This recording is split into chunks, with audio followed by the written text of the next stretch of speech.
Face చేస్తే ఒకసారి hotel ఉండేది మాకు. ఎంత ప్రాబ్లమ్స్ అంటే ఒకసారి ఊహించుకుంటేనే అంటే నేను పేరెంట్ అయిన తర్వాత మా ఇంట్లో వాళ్ళు ఎంత స్ట్రగుల్ అయి ఉంటారో మా అమ్మ అనిపిస్తుంది. మా వైఫ్ని చూసిన తర్వాత హోటల్ ఉండేది, చిన్న హోటల్, ఊర్లో రేకుల షెడ్ వేసి ఒక హోటల్, మా సొంత ప్లేసే కాబట్టి అక్కడ పెట్టాము. బోండాలు, ఇడ్లీలు, పూరీలు అన్నీ చేసి మా అమ్మాయి పెట్టి మా అమ్మాయి వండి అందరికీ పెడతా ఉండేది. అవే డబ్బులు వస్తూ ఉండేవి. అప్పుడు మేము హ్యాపీగా ఉన్నాం. ఆ టైంలో ఆ హోటల్ పెట్టిన టైంలో మాది మంచి సక్సెస్లో ఉండేది. ఓకే, కొంచెం డబ్బులు చూస్తున్నాం. ఆ టైంలో నేను బీటెక్ జాయిన్ అవుతూ ఉండేది. జాయిన్ అయ్యి బీటెక్ కాలేజీకి పోయే ముందు రోజు మండలు దుడిచేది, ప్యాకెట్లు కట్టేది.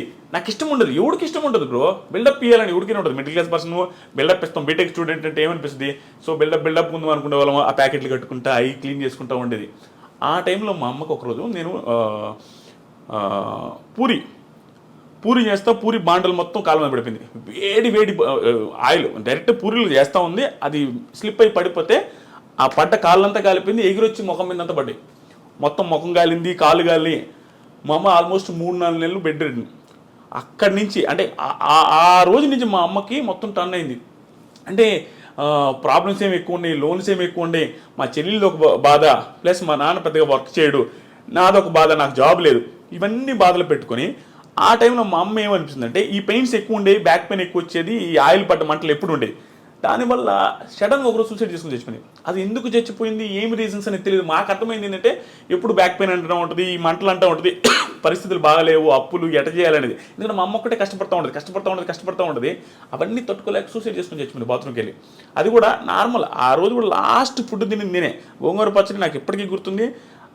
అంటే మన బెల్ల పెట్టుండదు తెలుసాను. ఇప్పుడు నేను రిగ్రెట్ ఫీల్ అవుతా. ఆ రోజు కూడా నాకు ఇప్పటికి గుర్తు. ఏంది మా ఈరోజు కూర అంటే పచ్చడి రానిది. పచ్చడితో ఏంది అంటే మా ఇది సరే పెట్ట 2 ముద్దలు తిని నేను తిను. మన బిహేవియర్ అట్లా ఉంటుంది. బిల్డప్ ఇస్తుంటాం కదా, ఇసిరేసేది ప్లేట్లు, అదే విధంగా ఉండేది. అక్కడ పెట్టేస్తే మా అమ్మాయి లాస్ట్లో సరే నేను తింటలేపు అన్నది పెట్టేసి ఆ ఫ్రెండ్ వాళ్ళ ఇంటికి వెళ్ళిన. రోజు ఆడే పడుకునేది మా ఫ్రెండ్ వాళ్ళ ఇంటి. ఎందుకంటే చిన్నప్పుడు మా ఇంట్లో దొంగలు పడ్డారు. అప్పటి నుంచి నాకు దొంగలు అంటే భయమే, మా ఇంట్లో పడుకున్నాను. అక్కడికి వెళ్తే నేను వేరే ఫ్రెండ్స్తో ఫోన్ మాట్లాడుతున్నా 11-11:30 టైంలో. నాకు ఫోన్లు వస్తా ఉన్నాయి మా ఇంట్లో నుంచి నాన్ స్టాప్గా. కట్ చేస్తా ఉన్నా, మనకి కట్ చేస్తున్నా. ఒక టైంలో ఏక ఫోన్ చేస్తానంటే ఇంటికి అడిగినా అన్నాడు. మర్చిపోయి నేను ఫోన్ ఎత్తకపోతే నా ఫ్రెండ్ లోపల ఇంట్లో ఉన్నాడు. వాడికి ఫోన్ చేసి అది ఏంది ఫోన్ ఎత్తట్లేదు, ఒకసారి ఇంటికి రమ్మని రా. వాళ్ళకి మా అమ్మ చచ్చిపోయిన విషయం చెప్పేశారు. అలా చెప్పేశారు. నేను బయట ఫోన్ మాట్లాడుతున్నా నైస్గా. వాడు పప్పు తిన్న అన్నంతో వచ్చిండు బయటికి వచ్చి, మామ మీ ఇంటి దాకా పెద్ద మామ అన్నాడు. నువ్వు పోయి రాపరా, మీ అన్నతో నాకు పని ఉందంటే నువ్వు పోయి రాపరా. వాడేమనంటే ఎక్స్ట్రా చెప్పు రా మామ అనేసరికి సరే అని నేను ఫోన్ పెట్టకుండా మధ్యలో కూర్చొని బైక్లో మాట్లాడుతూ ఉన్నా. వాడులో మామ ఫోన్ పెట్టి మామ అన్నాడు. ఫోన్ పెట్టి అన్నాడు. పెట్టేసిన తర్వాత వాళ్ళ తమ్ముడు నా వెనక కూర్చోన్నాడు, నేను మధ్యలో ఉంటే వాడు చెయ్యి నా మీద వేస్తుంటే వాడు అన్నం పప్పు అంతా ఉంది. రే హరీష్ చెయ్యి కూడా కడుక్కోవాలంటున్నా. రే మనకేం తెలియదు కదా, ఈ చెయ్యి కూడా కడుక్కోలే ముండనాయుడు అంటా ఉన్నా. మర్చిపోయిన అమ్మ అంటాడు. పోతే మా అమ్మ మా ఇంటి చుట్టూ జనాలు ఉన్నారు. ఏంది వీళ్ళందరూ ఈ టైంలో ఉంటే ఏమైనా గొడవ అయింది ఇంట్లో, ఎందుకు ఏంటి అసలు. పోగానే మా అమ్మని బయట తెచ్చున్నారు, గుండెల మీద వస్తూ ఉన్నారు. అబ్బా నాకు అంటే నేనే ఉన్నట్టు బతుకుంది అనుకున్నా. ఎంత అప్పుడు ఇంకా వెంటనే చూడగానే చచ్చిపోయింది. నేను మిద్ది మీద పోయి బీభత్సంగా ఏడ్చిపోవడానికి ఆ రోజు నుంచి దాదాపు 1 మంత్ నేను ఫుల్ స్ట్రగుల్ అయిపోయినా. యాక్చువల్గా నేను బాధపడను. అమ్మ నేను ఎమోషనల్ అయిపోతా స్వామి నిజంగానే. యాక్చువల్గా నేను బాధపడను. ఆ టైంలో నా బాధ అంటే తెలిసింది. అంటే వెరీ రెక్లెస్ క్యాండిడేట్ బ్రో. అంటే రెక్లెస్ అంటే మనకి ప్రేమ ఉంటుంది. చాలామంది పిల్లకాయల దగ్గర యూత్ దగ్గర ఉండేది ఇదే, అమ్మన్న నాన్న ఇష్టమే, తెలియకుండా కోపాలు ఎవరు మేము చూపించలేక ఇంట్లో సిరీస్లు కొడుతూ ఉంటారు ప్లేట్లు. నేనంతే, పప్పుచారు అంటే ఇష్టం, పప్పుచారు చేయకపోతే నేను ప్లేట్ ఇస్తుండేది, ఏంది కూరలు ఎప్పుడు ఇదేనని. పరిస్థితులు బాగాలేవు, అది మనకు తెలిసినా కూడా బిల్డప్ ఇస్తుంటాం. ఆ సిచ్యువేషన్ అప్పుడు నాకు అన్నీ గుర్తొస్తున్నది, ఎంత ఓవర్ చేసామురా అని. కానీ నిజంగా చెప్తున్నా బ్రో, మా అమ్మ చనిపోయే ముందు 2 months 2-3 months మా అమ్మని భయంకరంగా అర్థం చేసుకుందాను. చెప్పిన ప్రతి మాట వినేవాడిని. ఎందుకో మా అమ్మ భయంకర స్ట్రగుల్ అవుతుంది నాకు అర్థమైంది.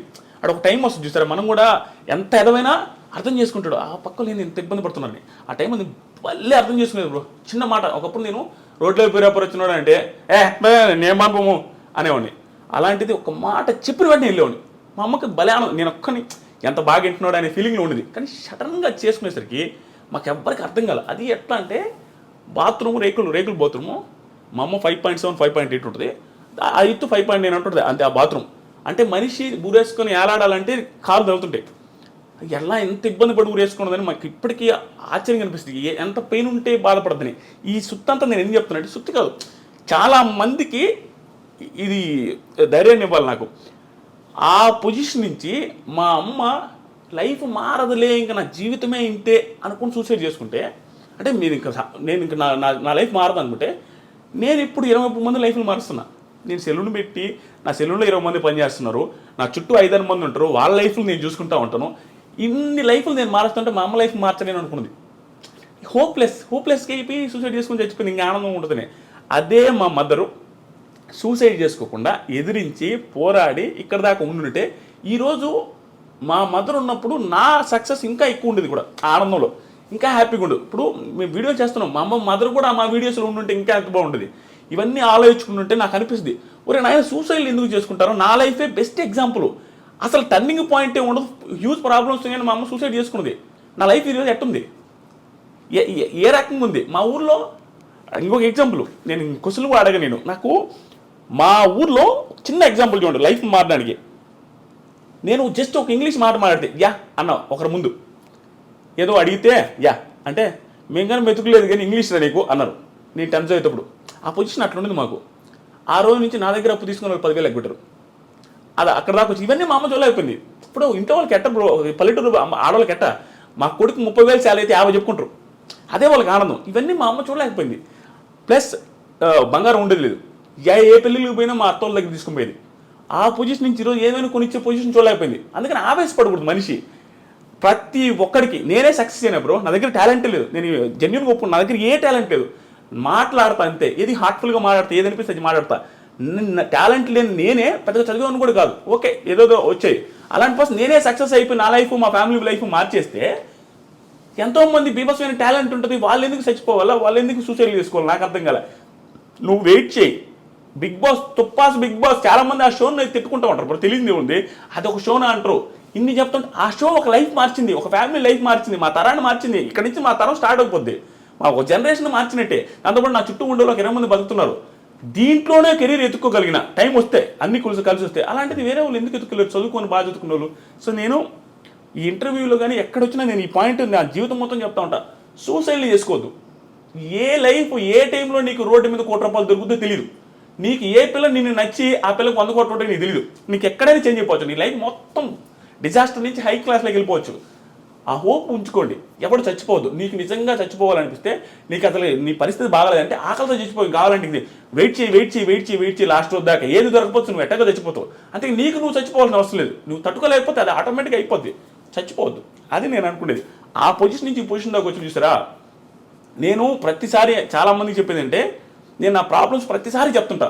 ఎందుకు తెలుసా, నాకు ఇప్పుడు ప్రాబ్లం ఉంది నేను చెప్పట్లా. నేను డైరెక్ట్గా చెప్పే కదా 39 లక్షలు ఒక నెలలో వచ్చినాయి. నాకు ప్రాబ్లం లేవు, సింపతి కాదు ఇది. నాకు ఒకప్పుడు ప్రాబ్లమ్స్ ఉన్నాయి, ఇప్పుడు లేవని చెప్తున్నా. ఇది ఇన్స్పిరేషన్గా ఉంటుంది, జనాలు చూసేవాళ్ళకి అనే ఉద్దేశంతో చెప్తుంటా. ఎందుకంటే చూసేవాడికి ఒకటి, పోనీ వాడి పొజిషన్ ఆ రోజు ఇంత బ్యాడ్ అంటారా, మంది అంత బ్యాడ్ కూడా లేదు. ఇప్పుడు ఆడి లైఫే మారింది, మన లైఫ్ ఎందుకు మారదురా, ఎందుకు మనం చచ్చిపోవాలనే ఆ హోప్ రావాలి జనాలలో. సూసైడ్ చేసుకునే అంత ఎదవలు లేరు. మా అమ్మని ఇప్పటికీ మా ఊర్లో తిడతారు, ఎదవగాపోతే ఆ రోజు సూసైడ్ ఆ పిల్ల ఎదవగాపోతే అటు చచ్చిపోకుండా ఉంటే ఈరోజు బంగారం ఉండు కదనే ఆవేశపడి ఆ పిల్ల అటు చేసుకుంది కానీ మా అమ్మల్ని తిట్టా ఉంటారు అందరూ. అంతే కదా, చాలా ఇది బ్రో ఇవన్నీ.